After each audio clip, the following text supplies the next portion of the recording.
then we're going to kick off the conversation. So if you're listening to the recording, just skip ahead a few minutes.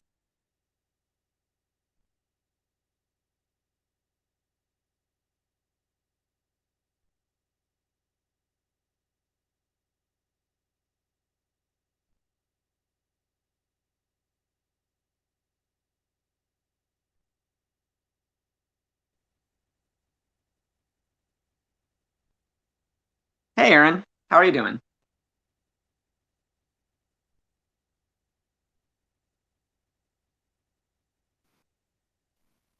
I'm doing well. Yourself?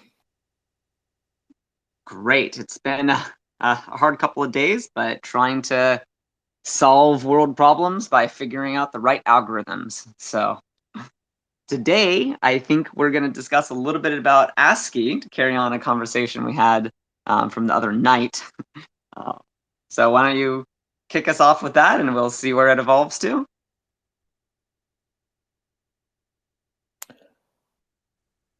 All right. I guess I'll start with a little bit of background. So most people know that if you want to send text across a stream, you're going to have to find some way to encode it. People have encountered at least Morse code, probably somewhere where there's dots and dashes and you're trying to encode the letters. Our computers are obviously not using Morse code because we send like capital letters and lowercase letters, which Morse code doesn't do. So we tend to use this standard that is ASCII, which I'm trying to remember what it stands for off the top of my head. It's like, I don't remember. I will look it up. Anyway, it is this international standard for how to encode language in which a number Wait, hold between up. 1 and 126. Yes? American character encoding standard is ASCII. Oh, so much for international. I'm teasing. So yeah, it is American standard, American character encoding standard. I don't know how they get II out of that, but there we go. Yes, it is the American standard, as indicated by the fact that it's got the dollar sign there as the money indicator, rather than, say, the pound sign in that position. And this had obvious problems to it, mainly that it could not encode large numbers of symbols. If you wanted to have Japanese, you would need to specify what encoding you were going to use. If you wanted to have Chinese, you had to specify what encoding you were going to use. So we came up with a clever hack in that ASCII only ever uses numbers between 0 and 127. So we could take the first bit and say, hey, if the first bit is ever set, this is not an ASCII character. This is a multi-byte character. And now we could get more characters. And we got Unicode that was designed in such a way that all ASCII would be valid Unicode, and Unicode that contained only English characters would be valid ASCII. And that really was one of the things that allowed the internet to take off. Because in an individual application, you didn't necessarily need as much internationalization, because why would you have 160 different alphabets? But when we got to the internet, suddenly a web page could be in any language, and we really needed to have one way to specify text irrelevant to what language we were in. So then evolve into UTF8, because that's kind of what I use for literally everything. I don't even bother. In the future, there's some adapters that have already been implemented, but by default, I encode everything in UTF8 because moving UTF-8 around between different devices, different operating systems, different backends, different platforms, winds up being a whole lot more unified than even trying to do binary, which blows my mind because all computers um, speak binary underneath. But I found it's actually easier for me to like base64 encode images with 115% overhead into UTF-8 because that's got better reliability across different platforms. How do we get to that day and age where UTF-8 is a better, easier standard? And how is it compared to then Unicode? So it's two separate layers. Unicode says, I am going to map characters in languages to some code point number. So The low numbers there are the English character sets. And then as you move to higher and higher numbers, you get more and more obscure characters going into multiple different languages and eventually into emoji and the like thousands of smiley face and special case emoji that we have now. But if I give you a number and say, okay, here's a number that is between 1 and 2 to the 21st power that encodes this character, how do I actually write that down? So there were 3 popular encodings. We had UTF-32 that just said, I'm going to take a 32-bit integer and I'm going to stick the Unicode number in there. And that's how I'm going to encode it, as just an array of 32-bit numbers. But that's big. Most of the time, you're going to have a 1-byte or 2-byte size number. Why waste all that space using 4 bytes for every single character? UTF-16 said, okay, I'm going to encode this as 2 bytes for nearly all characters, except that I'm going to reserve some of my characters to say, oh, this is the bottom half of a large thing, or this is the top half of a large thing. So each number below 2 to the 16 was a character, with the exception of the fact that we reserved 1024 to be, this is the low part of a big number, and 1024 to be, this is the high part of a big number. So why did we not just say, hey, why not just have half number, and the first one tells me whether it's the high part, and the second one tells me it's the low part? Well, exactly like you said, binary is not that reliable. As you go to different systems, you have different endiannesses and people going in different orders. So UTF-8 says there's the high surrogates and there's the low surrogates, and they can be next to each other and they can be in any order. I can give you a high and a low or a low and a high, and it doesn't care. So now I don't have to care about byte order for UTF-16. For UTF-8, we go one step further and say, hey, now, instead of encoding every number as either 2 bytes or 4 bytes, now I'm going to encode a number as 1 byte or 2 bytes or 3 bytes or 4 bytes, where the lowest bit can simply be the ASCII numbers. It starts with a 0, it's an ASCII. If it starts with 1, 1 before the 0, then I know it's got 1 more byte coming. If it starts with 2 1s before a 0, I know there's 2 bytes coming. And if it starts with 3 runs before a 0, I know there's 3 bytes coming. And there's a special byte order marker you can put at the beginning that is a number that no matter how you permute the 4 bytes, you get a different version of the byte order marker. So now, if I see any of the 4 byte order marker bytes, I can simply look at the order and say, aha, I have discovered the endianness that this particular UTF-8 string is in, and I can correct for the fact that it's big endian or little endian or whatever the byte order is. And now UTF-8 not only is a way to encode strings, but is a way to encode strings that is robust against a lot of these byte order problems. So now we have something that is more reliable to send from one computer to another, even than a raw sequence of bytes, because it's not just a sequence of bytes, it's a sequence of bytes that teaches you the byte order and gives you this set of characters. Now, this isn't free because it comes at a cost, which is, if I want to know what the 1000th byte of the 1000th character of a string is, unlike a UTF-32, where I could just multiply 4 by 1000, that is the byte where the 1000th character starts. Now I have to start at the beginning of the string. So if I say, give me the character at 1000, I have to say, what is the first character? Where did it end? What is the second character? Where did it end? What is the third character? Where did it end? So things that are seemingly innocent, like 4, 1, 2 length of string, C character equals character at some index, I've actually written something that's very slow, because every time I go through my for loop and I try to do character at index 1 higher, I'm going to start at the beginning of the string and iterate it again, and start at the beginning of the string and iterate it again. So you have to be very careful with UTF-8 strings that you haven't accidentally done a quadratically expensive thing because you've just for looped over a string in an uncareful way. Oh, yeesh. Okay. I want you to dive into this a little bit more because I've always been confused by big endian and small endian. You're saying that the the markers are at different like bits in those first four.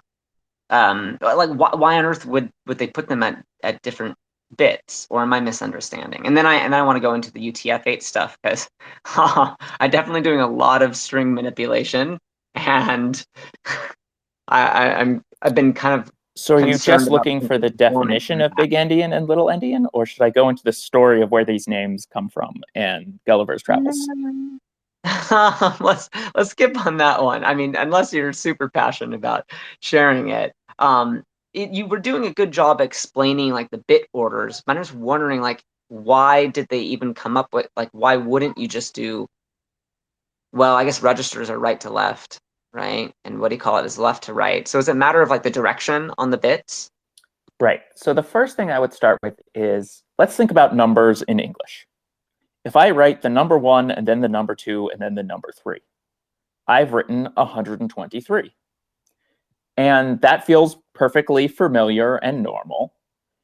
But why is it that when I write 1, 2, 3, that it is the 1 that is in the hundreds place and not the 3 that's in the hundreds place? We just as rationally could have made numbers where the first digit I gave you was the ones place, and the next digit was the tens place, and the next digit was the hundreds place.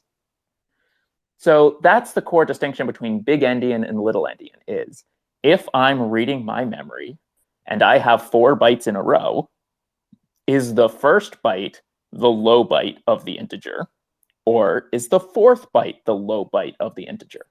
So am I going to start my number from the big end, where it's worth a lot, like we do in English numbers? 123, the 1 is much, much larger than the 2, which is much larger than the 3, because we've started from the big end. Or do we reverse it and say, oh, I'm going to write first the 3, then the 2, then the 1? The advantage of doing something like a little endian is if I'm adding 2 numbers, I can just iterate across the numbers and add each piece at a time and move that forward. So something like addition or multiplication is going to be much more efficient on a little endian number. But the big endian numbers have the advantage that if I'm trying to compare 2 numbers and say which is larger, I want to start at the big end because those are the ones that are significant. So suddenly, like, comparing numbers and adding numbers have different efficiencies, and different computers made different choices over the years. So back in the age of like the original Apple and the Apple II and the super early Sun boxes and the HP calculator and the Honeywell computer, every one of these computers had to make a decision, how were they going to represent numbers? And they made those decisions somewhat randomly. So we ended up, anytime we networked 2 computers together, having to have this discussion of what is big endian, what is little endian, what is the endianness of the system that you're talking to, do you need to reorder bytes? And the way you solve this is, for example, if I were to start a message with the number 12, and I say I'm always going to send the number 12 when I first start. Well, if I'm on a big endian system, I'm going to send a 2 and then a 1. If I'm on a little endian system, I'm going to send the 1 and then the 2. So if I start reading a message and the message starts with 12, I've discovered my endianness. And if it starts with 21, oh, drat, it started with 21. It's got to start with 12. I need to switch my endianness and try again. I switch my endianness, I read it again. Now it starts with 12, and I have discovered the endianness. So Unicode plays this same trick of, I can start my string with a byte order marker. Now, when I go to read those bytes, if I read them in the wrong order and I get the number that's not the byte order marker, I know, oh, I've got my byte order wrong. I need to change my byte order in such a way that now when I read it, I get the byte order marker, and then I can continue down the string with that same byte order marker. Okay, so I want to troll though. There is a ASCII code for direction of characters, which is different than the byte or bit order. But if I control here, like, why not use an ASCII code to dictate the direction of Indianness? And then a second question. Well, I'll come back to that after. So I would say arguably we have. If you're searching for Unicode code point byte order marker, that is technically a Unicode code point like any other, except the thing you know when you see that is, oh, I now know my byte order, and someone who's iterating through the string should never see this. This isn't the first character of the string. It's just the switch, which is a separate problem from the fact that like some people write in languages like Hebrew, and they need to set a character order. And that is a different concept of, am I in a right to left language or am I in a left to right language?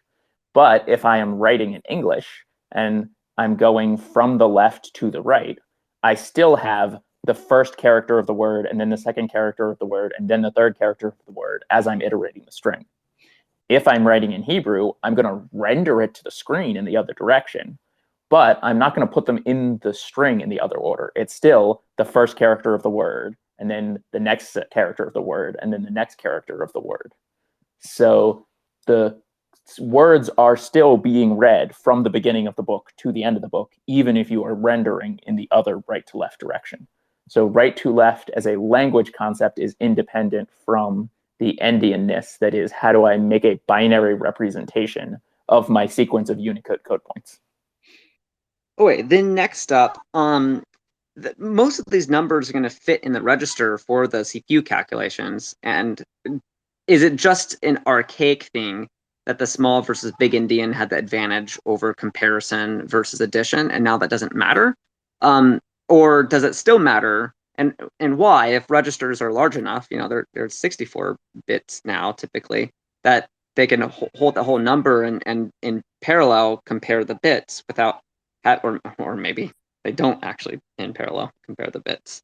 But yeah, how does that map to the current CPU architecture with?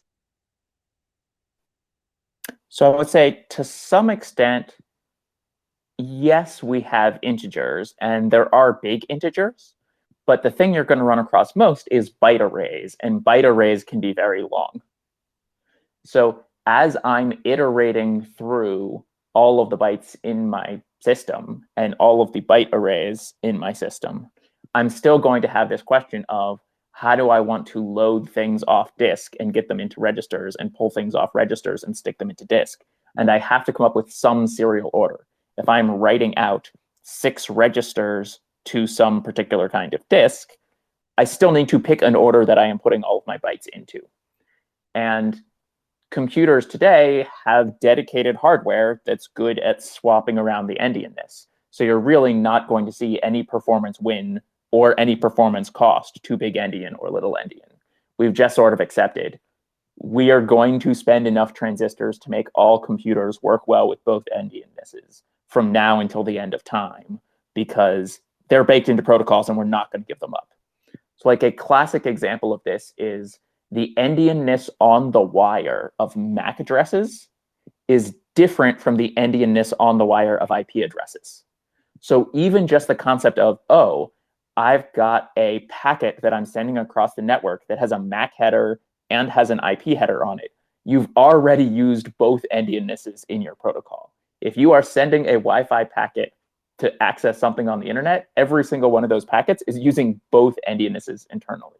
So we've just sort of accepted we're never going to get away from the endianness problem. We just have to handle it elegantly. So this kind of been a theme that we've hit on in the last couple of talks that I've done around how long strings are, how long characters are, and whether you need to chunk things and the optimization around that. So I kind of feel like I'd like to guide the conversation straight into that, which is, at this point, TCP does all this automatic stuff for you of restitching packets. But as we move towards more decentralized protocols again, where a phone itself is running stuff, and ideally, like back at the Internet Archive event that we did a few years ago out here in San Francisco, we were camping and we set up our own offline telecom network. We're getting to the point where, as hobbyists, we're able to like integrate with software-defined radios and have full stack control from the MAC addresses to the Ethernet, to whether we're actually doing TCP as an overlay with Babel and Batman, all the way from the physics of radios up to the abstractions of JavaScript.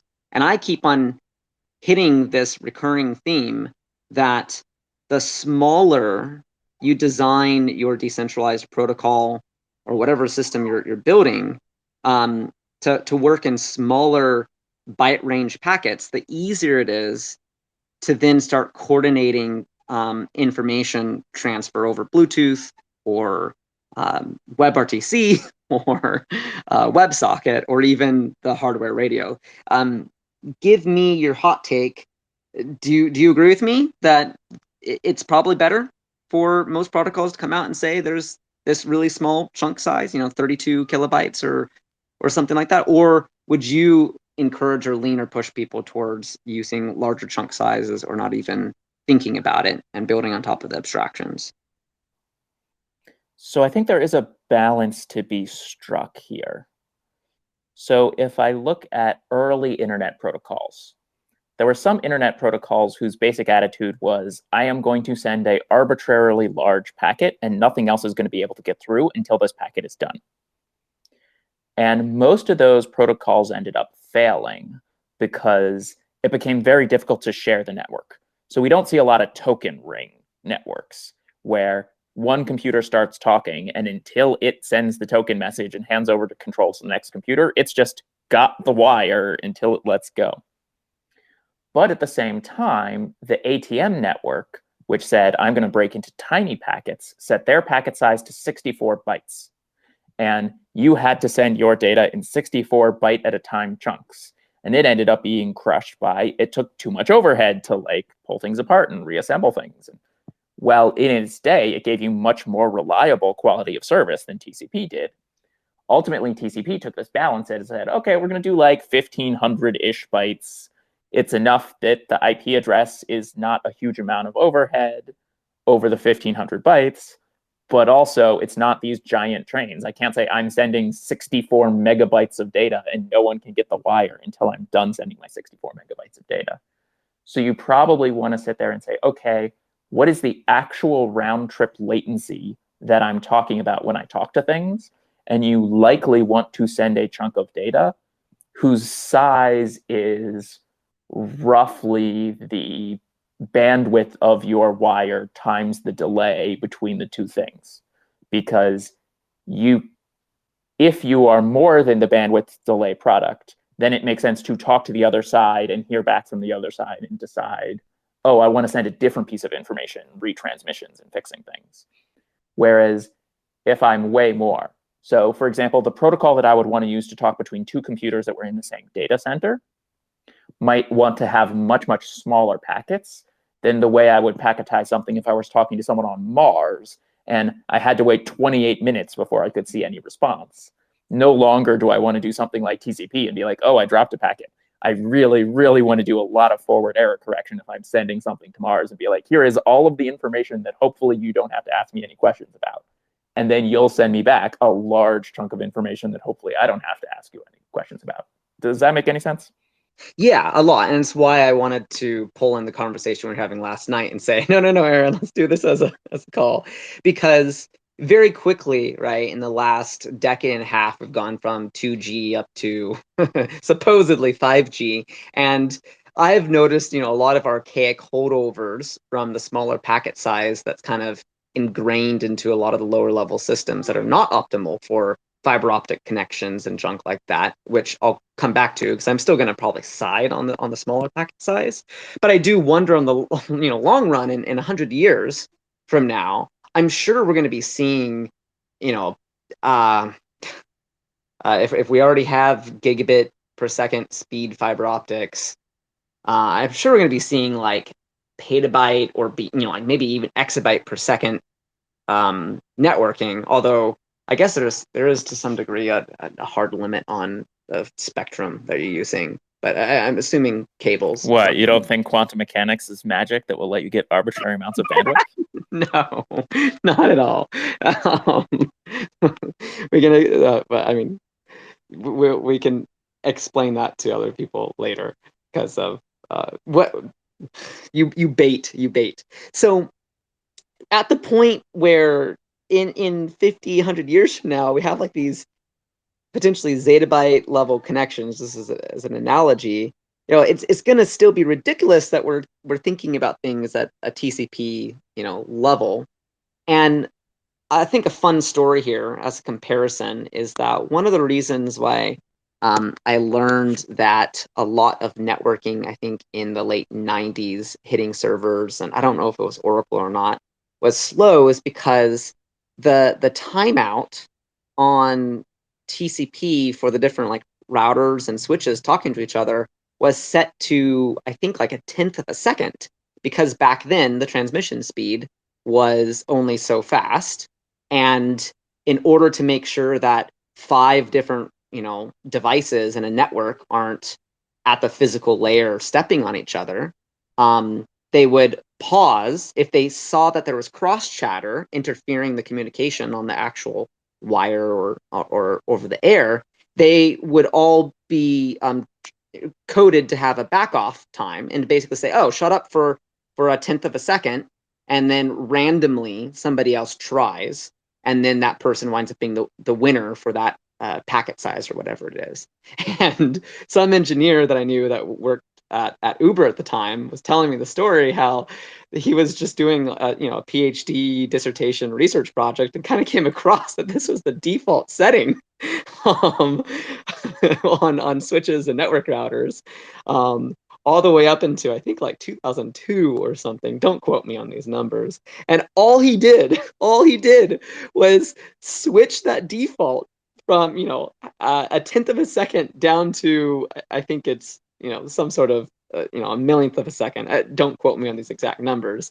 And that instantly sped up and reduced packet congestion and clogging instantly, so quickly, because the actual network speeds were fast enough that the timeout period to wait for some other computer in the Wi-Fi network to talk would, you could do this at a much more precise level of threading back and forth. And that was like the biggest win that had been seen. So that makes me think. Yeah, if we look at underlying protocols, as speeds change, protocols change. The example I like to go for, which is actually very similar to your example, comes from Wi-Fi. If you look at the Wi-Fi specification, there's these messages you can send, which is a request to send. So I send a message to the router that says, "I'm about to send you a packet. Is it my turn to send a packet?" And then the router will respond, "Yes, you have my permission to send a packet." And those packets are super tiny. So I can send this like little 20-byte thing that is much less likely to collide with anyone else because it's such a short packet. But if you look at any modern Wi-Fi router that isn't doing Wi-Fi B, but is doing like G or N or 6, they just don't do that anymore, because these days sending the full 1500 byte packet takes such little time that it makes no sense to do a request to send and get a permission to send and then send your packet. Just go ahead and send the 1500 byte packet. It's probably not going to collide because it's tiny. And if it does collide, the fact that you lost 1500 bytes versus having lost 20 bytes just doesn't matter anymore. Yeah. And so our protocols do need to change as the underlying speeds change. I wish this knowledge would like carry over towards blockchain crowds and Web3 crowds and peer-to-peer crowds and dWeb crowds, because I've found the most success when you sit down and think about it, not even as two machines talking to each other, but just as two humans talking to each other. Common phone call instinct, right, is when we talk over each other to pause and wait for the other person to go. All of the weird etiquette that happens in Twitter spaces and clubhouses and podcasts as people kind of step on each other's toes to figure out the right timing, it gives you a very physical, human level model for what needs to happen billions of times per second at the machine level now. So in the same way, we forward evolved Indianness, okay, on ASCII to Unicode to UTF8 and forward. How opinionated are you on, okay, forward evolving these packet sizes and dynamically adjusting them? For you, is that a clear yes? Or are you going to say that no, there's going to be trade-offs where we should just hard code update the protocols, every couple of decades? Or is there a type of dynamicness that you would argue for? So my general instinct is that going forward, we're better off making protocols that behave more dynamically, but that we've actually had a lot of success with kind of hacking around protocols the way they work. So take TCP, for example. When you first start a TCP connection, you send a TCP packet. If you get an acknowledgement back, you make the window bigger, and you slowly ramp up the speed. So when TCP first came out, what was the congestion window by default? 1. You'd send one packet and wait for one response, and then you would increase your window size. Pretty quickly, we got to a point where our networks were fast enough that we were sending 2 packets at a time as the default window size. Now, most browsers will send 10 packets at a time as the default window size. They were able to increase the amount of bandwidth at the beginning of the window and retool that protocol very much by just changing the default window size in the browser and not having to make major changes to the specification. Because if the other person didn't know that you changed your side, it was fine. So I think a lot of that is going to be about how do you design future protocols in such a way where one side can fix something going forward without the other side necessarily having to be on the exact same version of the protocol, as well as things that can actually allow dynamism. And that we've gotten value in not breaking the protocol. Like you could have said the change is instead of making the window size big enough that we can send 10 packets immediately, you could say, why don't we make a new version of TCP where the maximum segment size goes from 1,500 bytes to 150,000 bytes. But we didn't just change that nature of TCP because it would break the person who was on the other side. We don't want to make changes to our network protocols that are not going to play well with all the routers on the internet. There are already a lot of routers on the internet. We want to build our protocols in a way where we can do new, more powerful things, but at no point have to change every router on the internet at the same time. You always want to be slowly turning over the infrastructure in the core of the internet. Yeah, we got a question, so I'll let people jump in. I am going to keep questions pretty moderated to the topic, but yeah, okay. So you did just ask, so I'm going to approve. Oh, but now it's gone. See, I don't. You might have to. There we go. It's requested again. Sorry for. And then by the time. Oh, there we go. All right, Xerox Jepson, you have a hopefully related question. Yeah, totally. Can you guys hear me okay? Yeah. We can hear you. Awesome. I just hopped in and heard you guys were talking about protocol design and using TCP as an example. And it's super relevant to me because I'm actually in grad school and I do research on TCP IP right now. But TCP, the terrible protocol that made everything good that's happened on the internet happen. I know. Don't knock me, but my advisor helped build it. But it did remind me what you guys were talking about is there's this really amazing paper called the end-to-end design principle, and it talks exactly about this sort of protocol design dilemma. And the gist of it is you want to make your protocol designs really broad and application agnostic. So if you think about TCP IP for an example, like there are a variety of different applications that require different things of TCP right here. Like, for example, email needs a high degree of assurance, but it doesn't need to happen absolutely instantly. Whereas like something like streaming needs to have, high buffer, where, packet loss actually isn't very important, where, if you drop a packet, you just kind of want to skip to the next frame. Otherwise, it degrades the quality. And the example and gist here is that when designing these sort of protocols, and they might have actually even like proven a theorem about the end-to-end design principle. Anyway, it's an amazing paper. Definitely recommend looking at it, and it's super relevant to, I think, like a lot of stuff in blockchain and distributed ledgers right now. But anyway, yeah, broad protocol design is like really great because we lack the foresight to see what sort of needs applications will have in the future. Yeah, thanks for jumping in on that.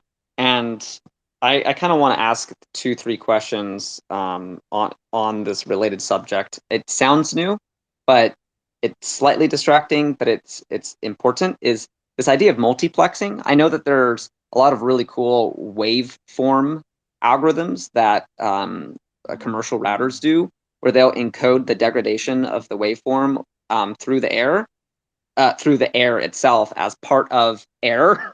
So, air as in sky, and then air as in air encoding, and the degradation of that waveform resulting in potentially other packets for somebody at a different distance away.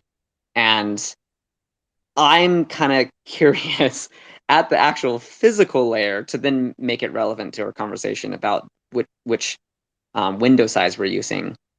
How much are we able to get away with actually just running 5 different window sizes in parallel, or 3 different window sizes in parallel, because we multiplex it over different radio what's the right phrase? Just jump in and interrupt me. Waves or frequencies.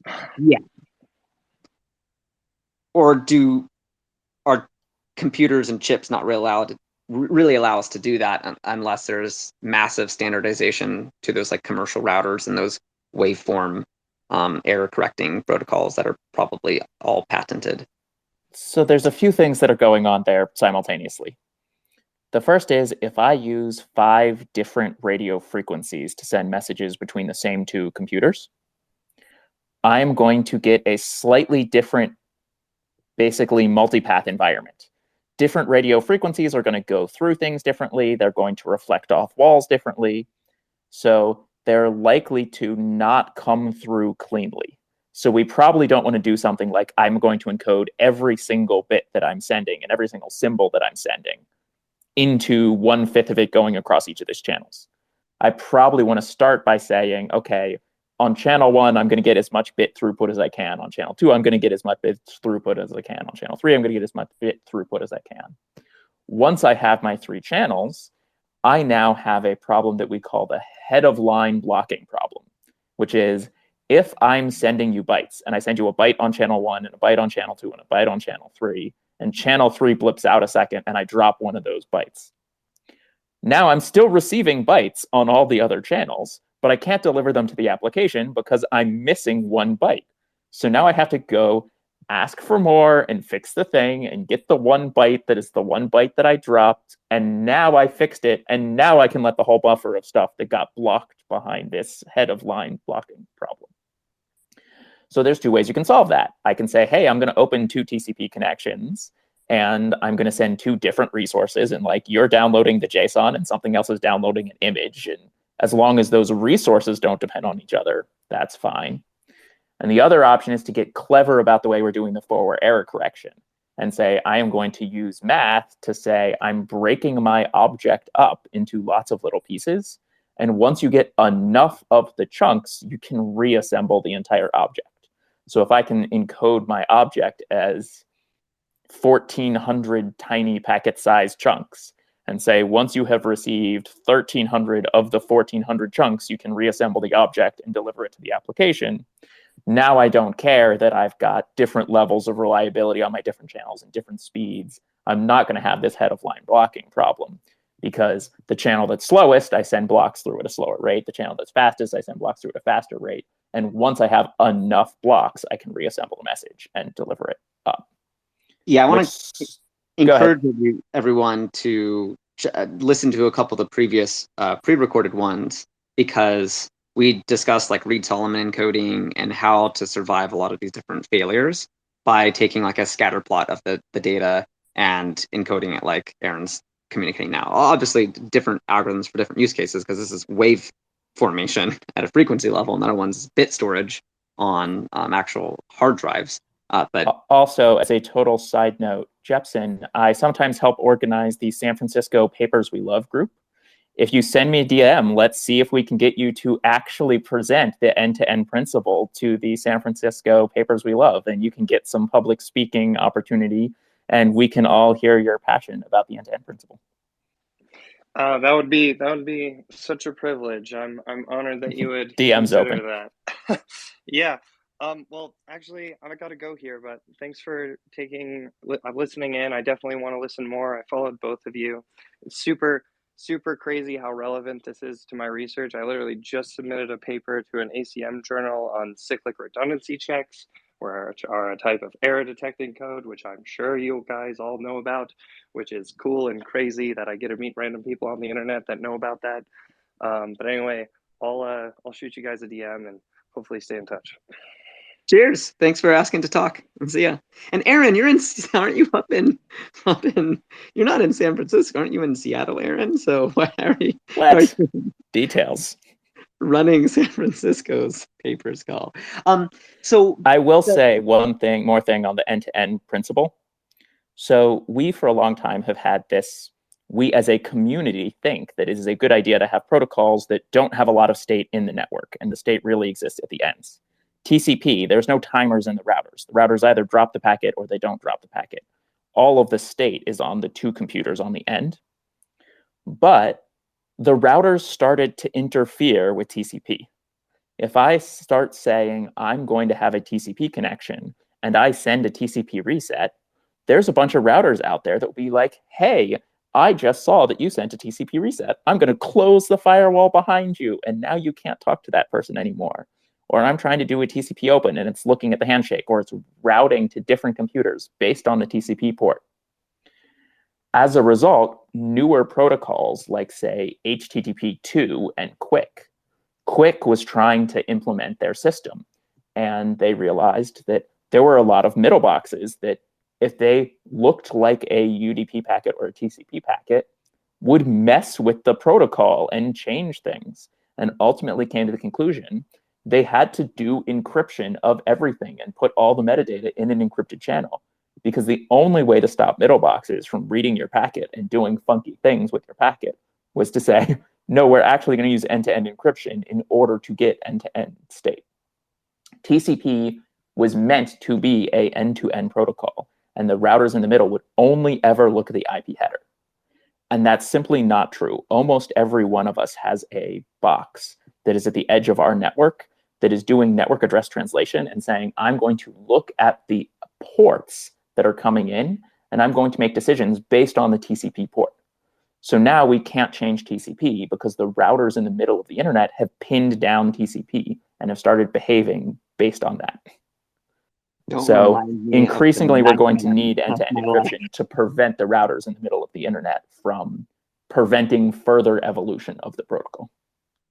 Oh, this is like one of the biggest annoying struggles I deal with NAT traversal and stuff like that. Really quickly before we step into kind of a wrap-up mode, I wanted to go back to the physical networking stuff. That second option, one of the questions, I've heard about those different algorithms in the past, but how many of those ones that are doing the, the scatter plot kind of multiplexing of the same through forward error correction, is that all like standardized public benefit research and math now, or is it still very heavily patented and dependent upon what commercial provider you're on? Like, I'm just kind of curious, what's from an adoption standpoint, could hobbyists go out and implement this stuff on their own hardware, or you're not going to see the light of day of that unless you're Cisco? So there certainly is one of the most useful forward error correction codes we have today is the Raptor Q codes. And there is a standardized specification for how to do object transfer over Raptor Q codes that have basically been made public by Qualcomm. You can speculate over why they decided to put a Q at the end of the name of their codes at Qualcomm, but I would have to Google it to see what that specification is. I think that there's going to be a lot more usage of things like that, and that for someone who is trying to do multipath, that it's going to become increasingly necessary to pair a multipath, multi-channel communication with something like that. And there are times where there really are very asymmetric channels. If I'm some cell phone it may actually make sense for me to send a back channel to you by sending a message to a cell tower that then goes through the internet to your system, and for you to send messages to me by a satellite that rains the message down upon the entire area. You know, if you're broadcasting a baseball game, why not have the same set of error correcting packets go to everybody? And the only thing you actually care about is, of everyone who's listening to the game, who has the highest error rate. So I might play some games where I say, okay, I'm going to over encode so that 95% or 99% of everyone's listening is capable of reconstructing the object. And for anyone else who is got such a bad connection that that's not enough, you can go talk to some of the people who actually had a good connection and get the packets from them. Okay, I kid so you like not. We can build much more interesting architectures than we can build with TCP today.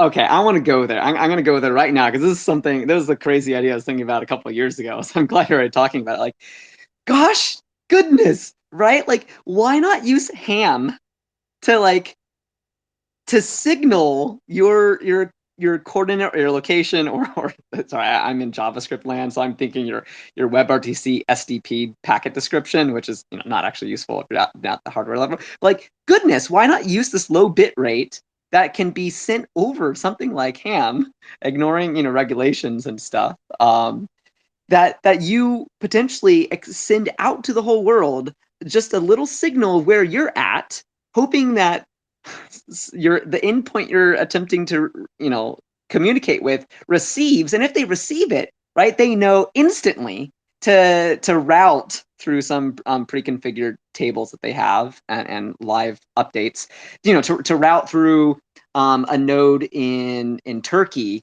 out to Morocco across the Atlantic, versus routing through Japan through, actually, does Japan connect out to SF? I think there's a cable there, right?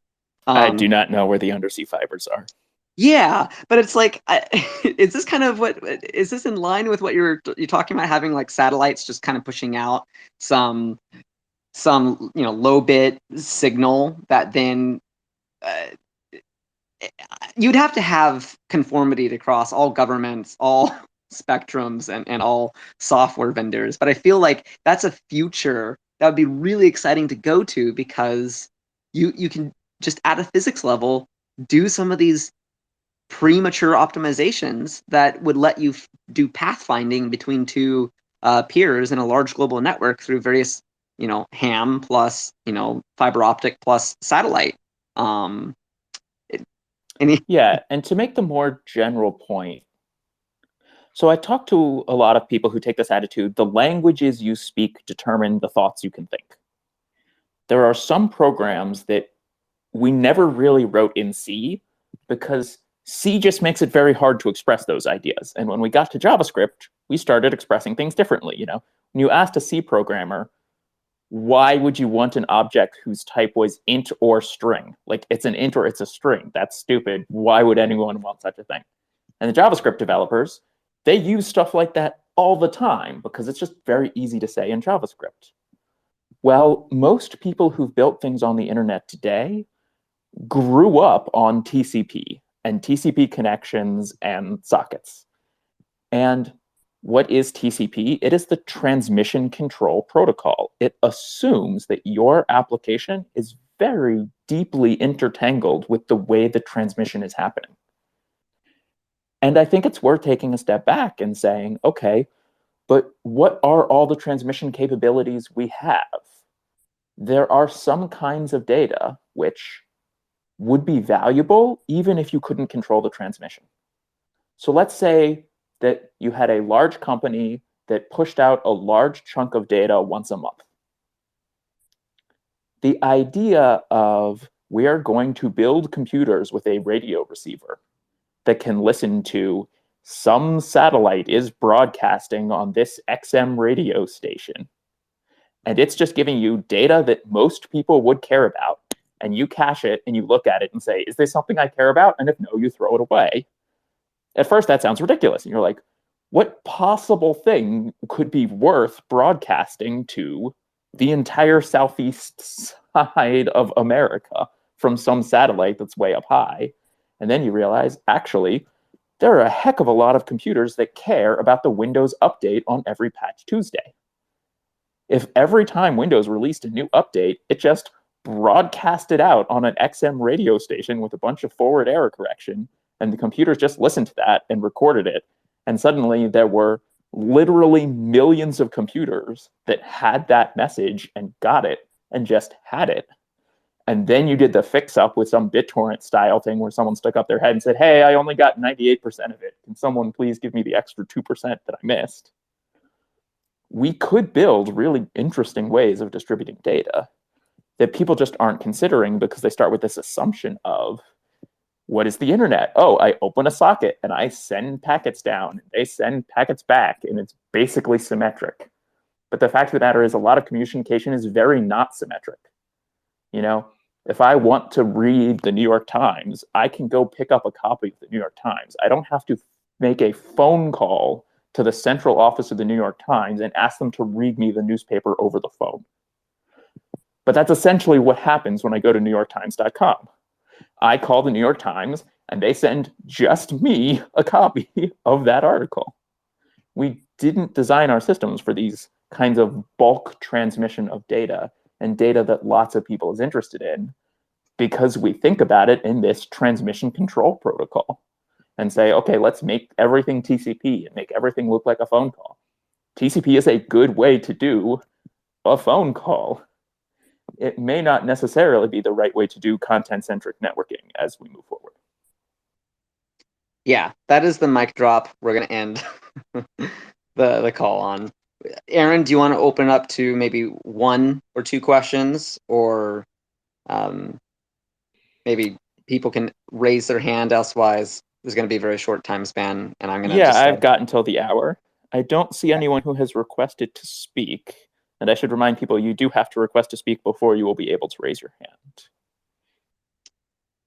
Yeah. I'm going to assume there's no questions because everyone here perfectly understands forward error correction and its implications for society. That the implication for humanity to scale infrastructure, technology is so critical, with being able to do beyond TCP level thinking, routing optimizations through multi-path channels, whether that be separate radio frequencies or through ham to satellites to fiber optics. It's really exciting, and that's going to be the continuing theme of us diving into the nitty-gritty details on these podcasts and calls, and just working out the math and pushing that forward. So thanks so much, Aaron, for helping co-host and bringing your wealth of expertise on these things. I will say, if the first group that decides that they need to use XM to broadcast updates to large numbers of computers simultaneously ends up being, hey, a new block has just dropped for the Bitcoin blockchain, I'm going to tell everyone about it, I'm going to laugh so hard. Thanks, everyone. Have a good one. Bye. Thanks, everyone. Bye. Hope I gave more clarity than confusion.